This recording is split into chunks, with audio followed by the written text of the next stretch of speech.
Hello, I'm Enzo, and today I'll be playing Auction Not Included. And in this episode, we have a lot more to do. I'll be mostly working on the regolith planet and eventually leaving it. Since this is the first playthrough I've gotten to go to most of the other planets, I'm learning a lot about the regolith planet. I learned here that the targeting beacon needs line of sight to space to be able to function. Something else I learned now about rad bolts is that if they collide in midair or collide with each other, they will produce a lot of nuclear waste. So you have to stagger the amount that your rad bolt generators collect, like 500 and 475, to make sure one fires way before another does. Just one of my helpful tips.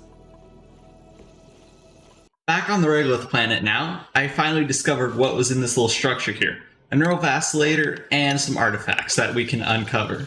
It's kind of weird because it actually says there are 2 artifacts on each, and both were office mugs. It's kind of weird. I don't know if I've shown it before, but here's a very quick clip of the interplanetary launcher, launching a payload over to my regolith planet. And at least for some basic regolith collection, I'm building some sea miners, and then I'm using a new pattern of solar panels, which is way more efficient because of the insane amount of light that this planet has.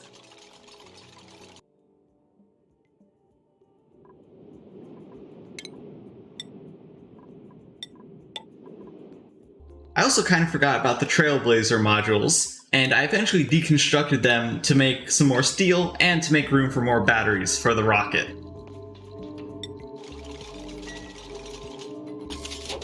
The neural vacillator only has 4 traits, and once Duplicant has all 4, they won't get any more.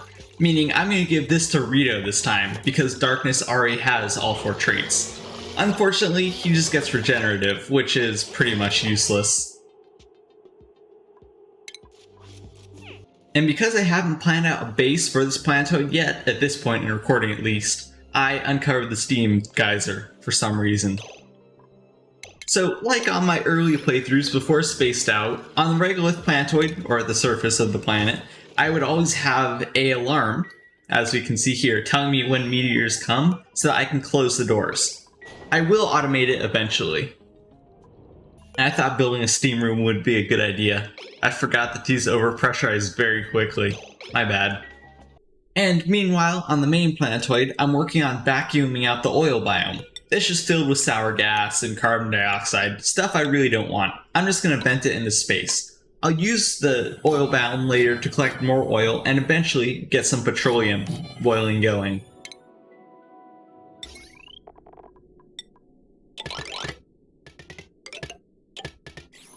And after a while, we got the robo miners set up, or at least a few of them. This is going to help with regolith clearing, which means my duplicants can do more work in other places and not have to worry about digging up regolith permanently. They're made out of steel, and later I'll put a little blob of petroleum to help cool them down. I'll also build a cooling loop to cool the entire thing as well. Throughout this playthrough, I've noticed a theme. I forget to refuel the reactor. This causes a few meltdowns, although you guys won't get to see that. I should also note, make sure to keep a spare water line, because if you try to activate a nuclear reactor without water, things don't go so well. I quickly learned before this clip. And this is kind of my strategy for putting petroleum on these little auto miners. Yeah, you can use pliers, you can also use liquid bridges to fool it. And so what was my grand plan with the geyser at this point? Try to collect it. I wasn't thinking at this point, and I forgot that the geyser overpressurizes really low, and that kind of destroyed this entire planet. It's pretty much just a graveyard a few cycles after I leave it, unfortunately. If I were smart, I would have known that it overpressurized, but I didn't think about that when I was building this.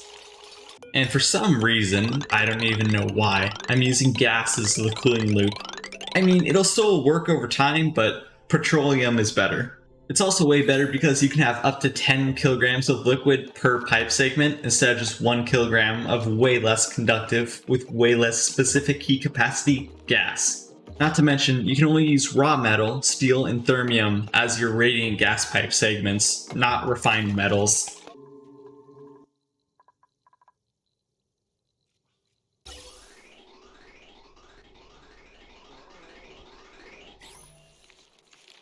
And after a long time, I finally finished vacuuming this whole place out.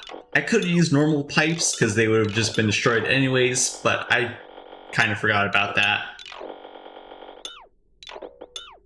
And a little bit later, I decided to finally leave this terrible planet. And I decided to put this barrier up so that the steam from the rocket doesn't melt or damage all my other stuff on this planet. But before we leave, this planet needs some batteries. I'll be using the most overpowered rocket batteries. And before I left, I wanted to take the artifacts with me. You use pedestals to kind of bring them into your rocket. That's the easiest way, at least.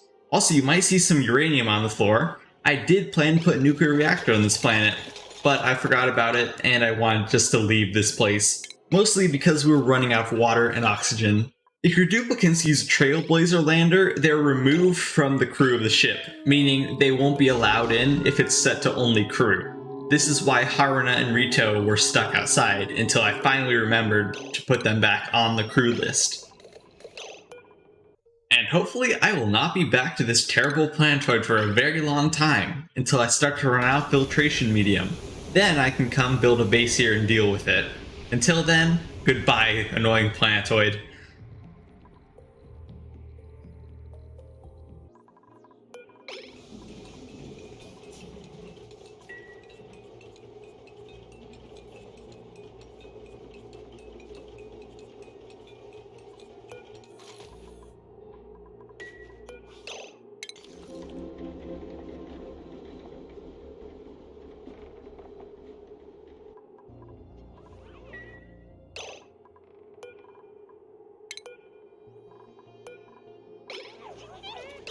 And after a while, I have an idea of what I want to do finally. I'm building a giant landing area where I can store at least a few rockets, so I can send them to other planetoids, but most importantly, we can start mining resources from space.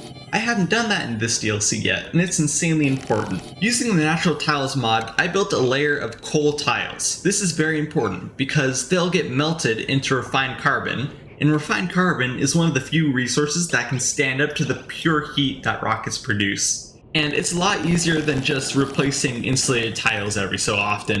And when all the construction's finished, I have 5 rocket landing pads, and 1 liquid and 1 gas, and 2 solid unloading ports. This is so we can start mining materials from space. It's gonna get pretty exciting.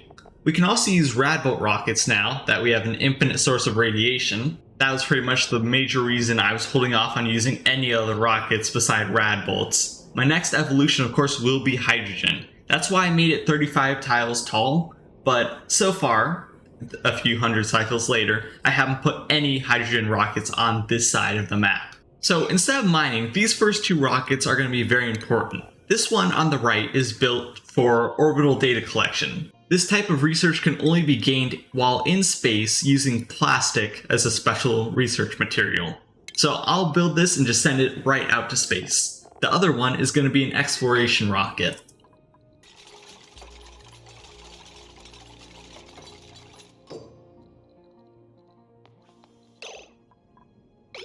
Okay, this might look a little confusing at first, but here it is. There are 2 research stations, 1 bin for each so we can store some plastic and they can collect it very easily, 2 beds, a bathroom, and a fridge. That's pretty much all you need in here. The other 2 bins are just for some oxalate, and the pipes in the background are what hold the water for the toilet. Extremely simple setup. We have an insane amount of solar panels on each rocket so that it can power itself. This is a very special rocket. I'm going to give this one to Golden Darkness. She has the highest piloting out of any other duplicant. And this one is probably one of my favorite designs. You put a telescope inside so that you can research the planets and empty space around the rocket. I've used cartographic modules, or whatever the research telescope modules are, but I don't know how well they work. It's been buggy for me. Anyways, I fit 3 different rooms in this rocket. Pretty cool, right?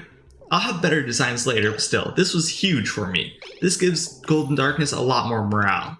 Speaking of morale, I decided to also put a little bit more decor in. It's already pretty much green everywhere, but the telescope just has a little bit less than 120. I just wanted to give her as much as possible to keep her happy while she's out in space. Something I completely missed from the artifacts we got is we got a vacillator recharge. This one's also going to go to Rito. But this time we get a way better trait, the most overpowered trait in the game. 20% less stress a cycle. Pretty amazing. I'll say I don't know what it is, but I kinda just love seeing rad bolts travel in this game, especially when they have to go really far to reach their target like this. It's so neat. And now it's time to launch both rockets. It might be weird that the right rocket doesn't have much fuel in it. That's only because it just needs to orbit this planetoid. It doesn't really require much fuel to get out into space and stay there for a while. Darkness's is fully fueled because she needs to explore the map. And that's her whole purpose. We'll launch the right one first so we can start research as soon as possible. And the duplicates I've chosen here are Shizu and Mio. They have the high science next golden darkness. To get the third type of research we need, interstellar, you can literally just send the rocket right into orbit of a planet. Pretty simple, pretty powerful. You can have a duplicate far out in space and exploring and doing it at the same time, but this is just quicker and easier for me.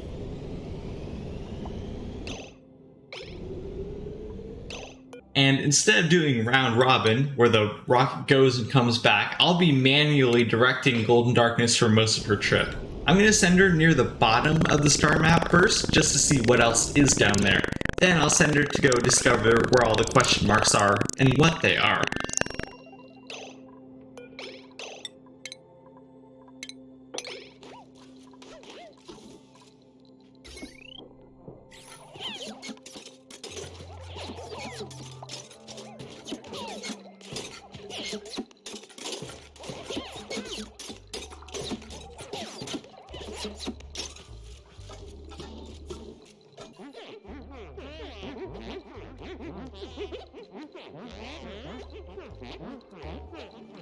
Back on the main planetoid, I'm excavating the uranium biomes, just so I can clear up some more space in my world.